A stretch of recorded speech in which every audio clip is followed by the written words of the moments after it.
Happy Frazetta Friday, Frazetta fans. I'm Sara, and this is Frazetta Fridays with Frazetta Girls.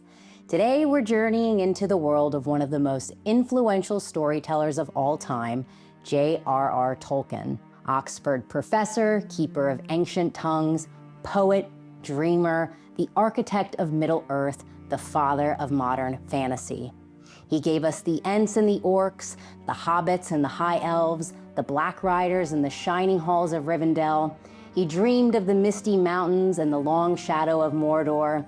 He didn't just write books, he forged a mythology that would change the course of modern literature. Now, you might be wondering, how does Tolkien tie into Frazetta Fridays?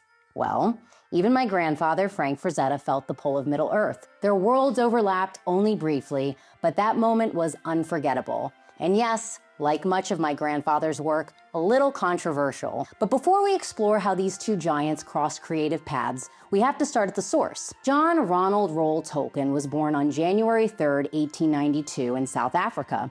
But he was raised in the English countryside, and that pastoral backdrop would shape everything he wrote. He was a scholar to the core, obsessed with ancient languages, medieval poetry, and the old mythic traditions of Northern Europe. He became a professor at Oxford University, where he'd spend hours poring over the epic Beowulf and Norse sagas, translating them line by line, tracing the bones of old legends.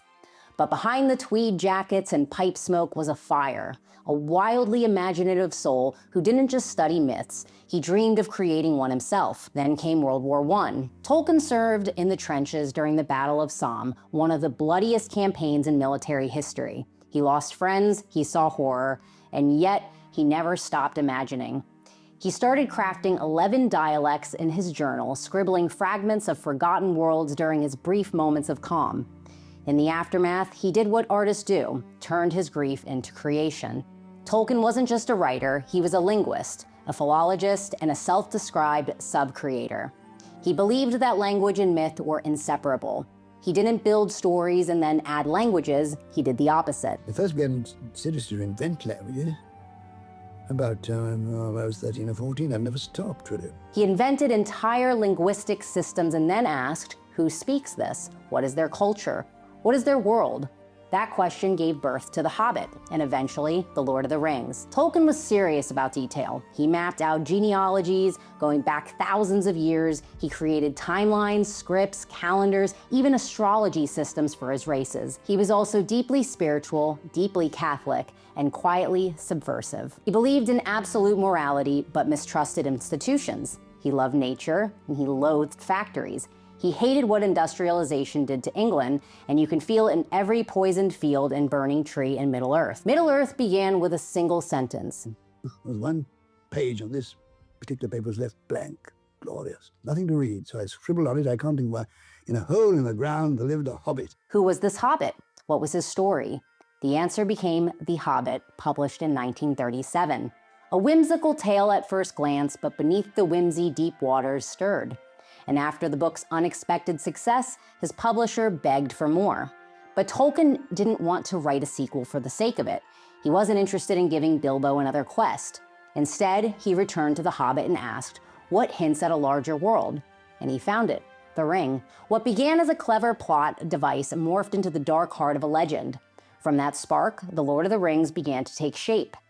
And like all things Tolkien, it took time, 12 years to be exact. He started writing in the late 1930s and didn't finish until 1949. He was obsessed over names, over syntax, over every vowel in every Elvish line, and he doubted himself constantly. At one point, he nearly abandoned it. He called it a monster, laborious, and very slow. It was his son Christopher Tolkien and his dear friend C.S. Lewis who told him to finish it. And when he did, he changed fantasy forever. The Fellowship of the Ring arrived in 1954, followed closely by The Two Towers and The Return of the King. The initial reception? Respectful but unsure. Critics praised its ambitions, but some dismissed it as childish. Readers, however, felt something deeper. This wasn't just a story. It was an ancient-feeling world with its own logic, ethics, languages, maps, and memory. And then came the 1960s. In the US, The Lord of the Rings was released in paperback and Middle-earth was reborn. Tolkien's message, humility, courage, nature over machines, resonated with a generation rejecting war and bureaucracy. Subway graffiti read, "Frodo lives." Posters of Gandalf hung in dorm rooms beside Bob Dylan and Jimi Hendrix. Tolkien became a symbol, a prophet, a reluctant hero of the counterculture. With popularity came pressure. Hollywood wanted in. The first major pitch came in 1956 from Forrest J. Ackerman with a script by Morton Grady Zimmerman. Tolkien responded with his now famous letter 210, tearing the script apart. He called it shallow, silly, and carelessly rewritten. He hated the way the Eagles were used like the magic taxis. He believed the moral and mythic weight of the story had been stripped away. It wasn't that Tolkien hated adaptation, he just didn't want Middle-earth flattened into a spectacle. But things were only getting weirder. In the late 1960s, United Artists acquired the rights and handed them to John Boorman, the director of Deliverance. Boorman's plan? Compress the entire trilogy into a single 2-hour film. The result was Elrond as a warlord, Galadriel as a seductive goddess, and Frodo battling orcs shirtless in slow motion. It was trippy, it was chaotic, and it was not Tolkien. And then, enter the Beatles. Yes, those Beatles. They wanted to adapt The Lord of the Rings, with each of them playing a different hobbit, and they approached Stanley Kubrick to direct. Tolkien's response? A firm and absolute no. Tolkien was always somewhat polite when he was writing rejection letters, but make no mistake, he was fierce about protecting his world. To Tolkien, Middle-earth wasn't just fiction. It was sacred, not a marketing vehicle. When the BBC broadcast a 12-part radio adaptation of The Lord of the Rings in 1955 and 56, Tolkien bitterly disparaged it and became skeptical that his work could never be faithfully translated into another medium. Nevertheless, he sold the film, stage, and merchandising rights to The Hobbit and The Lord of the Rings to United Artists in 1969, reportedly for $10,000. Tolkien didn't live to see any of his work adapted to his satisfaction, and he passed away from chronic health conditions on September 2, 1973, at the age of 81. In November 1977, NBC broadcast the Rankin animated adaptation of The Hobbit as a televised special with songs by folk singer Glenn Yarborough and featuring the voices of comedian Orson Bean as Bilbo and director John Huston as Gandalf. Tolkien scholars and critics called the adaptation an abomination, an attempt that had failed miserably. Shortly after, animator Ralph Bakshi emerged, ready to be the first to take Lord of the Rings to the big screen. Bakshi had made a name for himself with his films Fritz the Cats and Wizards, underground genre-pushing films. Would you like to see a picture of my kids?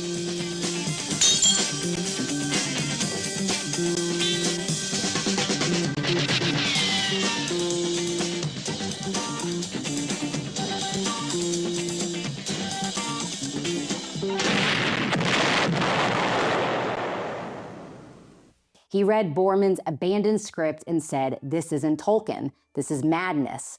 And that kind of says a lot coming from boundary-pushing Ralph Bakshi. So he pitched his own version, and he brought on producer Saul Zaentz. In 1978, Ralph Bakshi released his animated Lord of the Rings.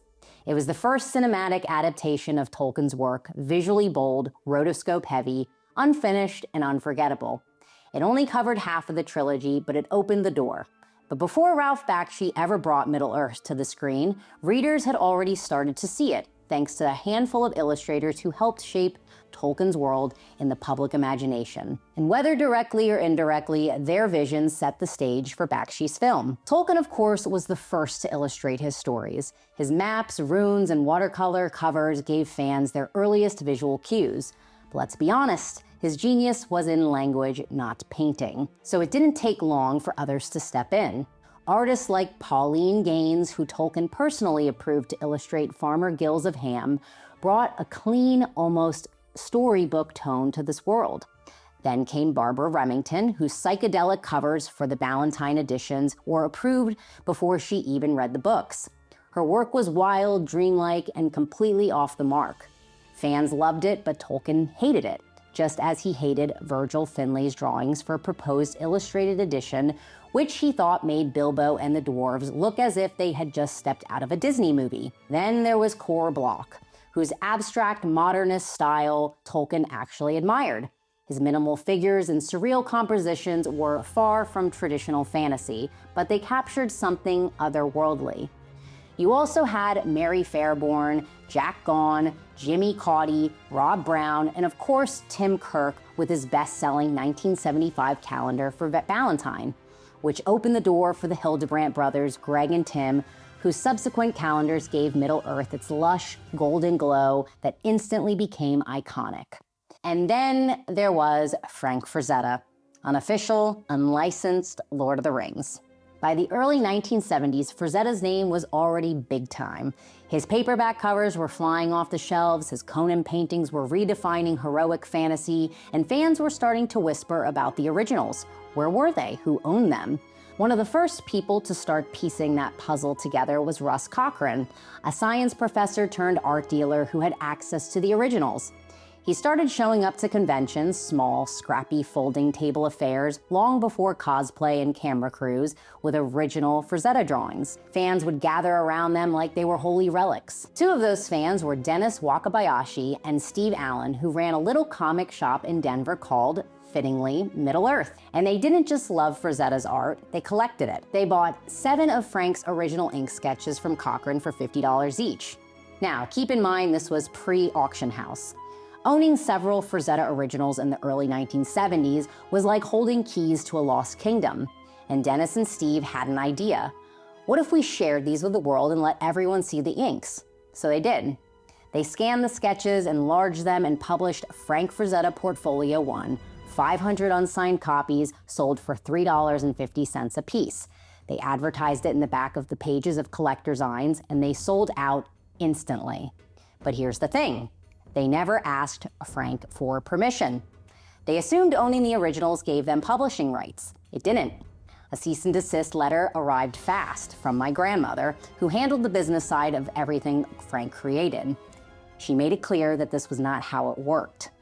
But instead of folding, Dennis wrote back with something unexpected, a royalty offer, a respectful apology, and an idea for a second authorized portfolio. Because the price was right, and they liked them, my grandfather took the offer. That's when Steve Allan pitched a new direction. He said, what if Frank illustrated Lord of the Rings? Now remember, Frank wasn't much of a reader, and he didn't read Tolkien's Lord of the Rings, but Steve wasn't deterred from that.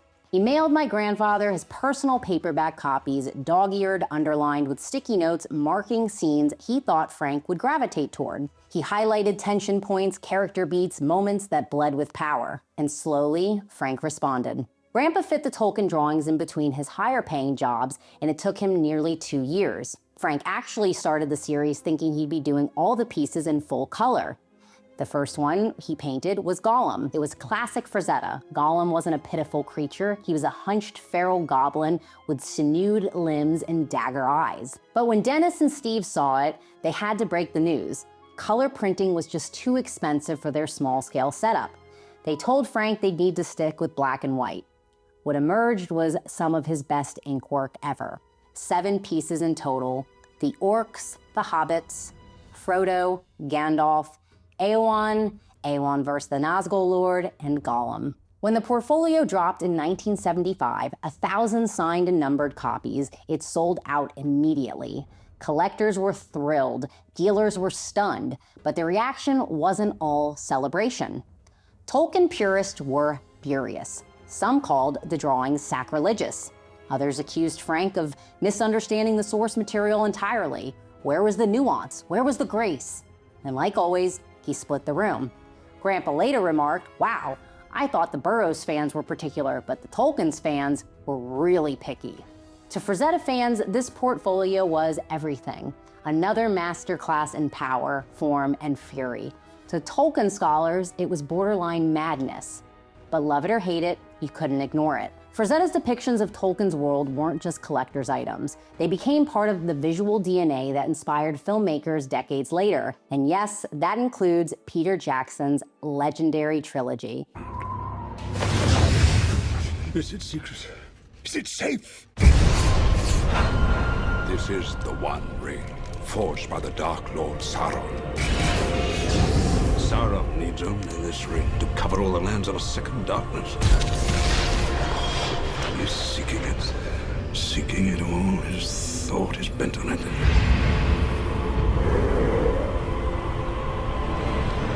No one knows it's here, do they? Do they, Gandalf? Those films were actually my own introduction to Tolkien's world, and I make a point to watch all three every single year, sometimes twice. And my grandpa? Well, of course he loved them too. In fact, he actually said that they became his favorite films, higher on his list than even King Kong and Fantasia.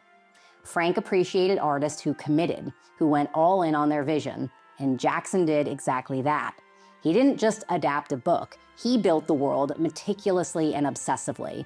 From hand-forged weapons to Elvish dialect coaching, there was real reverence behind every shot in that film. Jackson poured years into developing Middle-earth the right way. You can feel the love in every single frame. The trilogy was a once-in-a-lifetime kind of production. One of the key creatives who helped bring Tolkien's characters to life with Peter Jackson was Gino Acevedo.